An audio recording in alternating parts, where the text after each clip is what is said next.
दिन के 1:30 बजने वाले हैं और आपके साथ में नंदिता कुडेशिया हूं। इस वक्त की बड़ी खबर, कठुआ मामले में जी न्यूज की निष्पक्ष रिपोर्टिंग को पूरे देश ने देखा और सराहा है। अब इस केस में फैक्ट फाइंडिंग कमेटी अपनी रिपोर्ट पीएमओ में राज्य मंत्री जितेंद्र सिंह को सौंप चुकी है। टीम में शामिल सदस्यों की व्यक्तिगत राय और उनकी समझ पर यह रिपोर्ट तैयार की गई है। इसमें पूर्व जिला जज, सुप्रीम कोर्ट की वकील, सामाजिक कार्यकर्ता और वरिष्ठ पत्रकार भी शामिल हैं। कठुआ मामले पर गहराई की पड़ताल कर एक सच सामने लाया गया है। जी न्यूज ने लगातार खुलासे किए थे, क्राइम ब्रांच की रिपोर्ट पर गंभीर सवाल उठे थे। यहां तक कि इस मामले में अहम गवाहों ने जी न्यूज पर बताया कि उनके साथ मारपीट कर जबरन बयान बदलवाए गए थे। जी न्यूज की तहकीकात का सिर्फ मकसद था कि सच सामने आए और 8 साल की बच्ची को किसी भी हालत में इंसाफ जरूर मिलना चाहिए और इस दुनिया में जो भी सबसे कड़ी सजा है वो उसके हत्यारों को मिलनी चाहिए। जी न्यूज के इस बड़े खुलासे वाली रिपोर्ट को पूरे देश में देखा गया है और हर शहर से देश की जनता ने यही कहा है कि सत्य को छिपाया नहीं जा सकता। तो आपको बता दें कि फैक्ट फाइंडिंग कमेटी ने अपनी रिपोर्ट सौंपी है जितेंद्र सिंह को और उसमें भी बहुत सारी ऐसी बातें हैं जो जी न्यूज के दावों को सही साबित करती हैं। जी न्यूज ने लगातार आपको दिखाया था, उन तमाम जगहों पर जी न्यूज गया था जिसका जिक्र चार्जशीट में किया गया है और ये भी बताया था कि इसमें मेरठ और मीरापुर का जिक्र ही नहीं है जहां से जो आरोपी है विशाल जंगोत्रा उसको गिरफ्तार किया गया है। तो तमाम बातें इस फैक्ट फाइंडिंग कमेटी में भी सामने आई हैं जो कि चार्जशीट पर सवाल खड़ी करती हैं। कठुआ गैंगरेप केस की जांच करने गई फैक्ट फाइंडिंग कमेटी ने केंद्रीय मंत्री जितेंद्र सिंह को रिपोर्ट सौंप दी है। समिति ने अपनी रिपोर्ट में जम्मू कश्मीर की क्राइम ब्रांच की जांच पर सवाल उठा दिए। फैक्ट फाइंडिंग टीम ने कहा है कि देवस्थान पर रेप संभव नहीं है। जिस दिन रेप की बात कही जा रही थी तब वहां पर काफी लोग मौजूद थे। जिस दिन रेप की बात कही जा रही है उस दिन मंदिर में पूजा हो रही थी।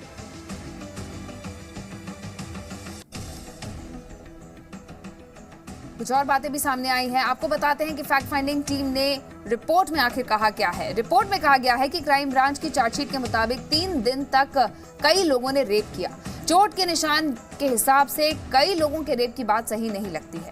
इसके अलावा चार्जशीट के मुताबिक देवी स्थान में पीड़िता को 3 दिन तक छुपा के रखा गया। जो रेप की जगह है वहां पर कई दिन तक पीड़ित को छुपाया जाना संभव नहीं है, ये रिपोर्ट में कहा गया है। करीब 3.5 फीट की एक टेबल है, उसके नीचे एक 4 फीट की लड़की को कैसे छुपाया जा सकता है। जिस कमरे में रखा गया था वो 20 बाय 35 का कमरा है, उसमें 3 दरवाजे हैं, 3 खिड़कियां हैं। ऐसे कमरे में किसी लड़की को इतने दिन तक कैसे छुपा के रखा जा सकता है, ये सवाल उठाया गया है।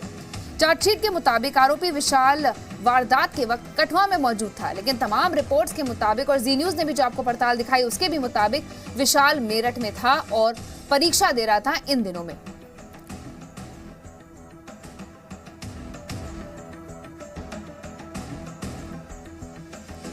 तो कई सवाल फैक्ट फाइंडिंग कमेटी में उठाए गए हैं और सीबीआई जांच की मांग की गई है। इधर आपको बता दें कि रिपोर्ट सौंपे जाने के बाद फैक्ट फाइंडिंग टीम ने जी न्यूज से बात की। टीम ने अपनी रिपोर्ट की पूरी डिटेल जी न्यूज को बताई। सबसे पहले मैं आपको फैक्ट फाइंडिंग कमेटी से मिलवा देती हूँ। ये वो कमेटी है, हम इस वक्त डॉक्टर जितेंद्र सिंह के घर के बाहर ही मौजूद हैं और अभी ये रिपोर्ट देकर डॉक्टर जितेंद्र सिंह से मिलने के बाद यहाँ पर मौजूद हैं। सीधे इन्हीं से पूछेंगे कि इस फैक्ट फाइंडिंग कमेटी की सबसे बड़ी बातें क्या हैं। हमारे साथ मोनिका अरोड़ा हैं, एडवोकेट हैं सुप्रीम कोर्ट में। मोनिका जी, ये जो रिपोर्ट आपने तैयार की है, अगर मैं आपसे ये पूछूँ कि 10 बड़े लूपहोल जो आपको वहाँ मिले वो क्या थे? फैक्ट फाइंडिंग टीम के नाते हम लोग जम्मू कठुआ गए, वहाँ रसाना विलेज में गए। जो पहला घर है रसाना विलेज में, 14 घर हैं वहाँ। पहले घर में बिशन सिंह रहता है जो एक्स आर्मी पर्सन है। उसने कहा कि 17 को बच्ची की डेड बॉडी मिली है, 16 को ट्रांसफार्मर जो बिजली का है उस पर ब्लास्ट हुआ, पूरे गांव में अंधेरा था। आधी रात के बाद एक बुलेट बाइक आती है, 2 लोग आते हैं, कंबल लपेट के आते हैं, वो अंदर जाते हैं गाँव में और 3 बजे वापस आते हैं। अब वो लोग कौन थे, इस पर इन्वेस्टिगेटिंग टीम ने प्रोब ही नहीं किया। वो डेड बॉडी जिस दिन मिली है उससे पहली आधी रात को गांव के अंदर आउटसाइडर्स क्या कर रहे थे, क्या कंबल में कुछ लपेट कर लाए थे, इसको प्रोब नहीं किया गया। चार्जशीट में ही कहीं नहीं है। एग्जैक्टली। दूसरी बात, 10 दिन में 3 इन्वेस्टिगेटिंग टीम्स चेंज की गई। पहली इन्वेस्टिगेटिंग टीम कहती है काउ शेड में मारा लड़की को, वहीं पर रखा गया। दूसरी आई, फिर तीसरी आई। जो तीसरी टीम आती है वो कहती है गैंग रेप हुआ है, वो कहती है देवस्थान की बात करती है। अब वो जो तीसरी टीम है, जम्मू में कांड हुआ है, जम्मू में घटना घटी है, उसके ऑफिसर्स लाए जाते हैं कश्मीर से, टेंटेड ऑफिसर्स लाए जाते हैं। 2 FIRs लॉन्च हैं उन ऑफिसर्स के ऊपर। एक के विरुद्ध FIR है कि जेल में ही कस्टोडियल डेथ की, और उसकी बहन के साथ रेप की एफआईआर है। दूसरी के खिलाफ एफआईआर है डिस्ट्रक्शन ऑफ एविडेंस की। क्या कारण है कि बाहर से टेंटेड ऑफिसर्स को लाया जाता है और फिर एक चार्जशीट प्रिपेयर की जाती है। तीसरा, हम गांव में जब अंदर गए, देवस्थान पर गए, देवस्थान मंदिर नहीं है, वहाँ पर कोई बेसमेंट नहीं है जैसा कुछ मीडिया हाउसेस ने बताया था। देवस्थान ऐसी जगह है जहाँ आप अंदर बाहर देख सकते हो। 3 खिड़कियाँ, 3 दरवाजे हैं, खिड़कियों पर ग्रिल है। अंदर किसी को छुपाना इम्पॉसिबल है। और वहाँ 13, 14, 15 जनवरी को तो लोहड़ी, मकर संक्रांति और भंडारा था। वहाँ इतने लोगों का आना जाना था, आप लड़की को कैसे छुपा सकते हो? वहाँ उसका रेप कैसे कर सकते हो?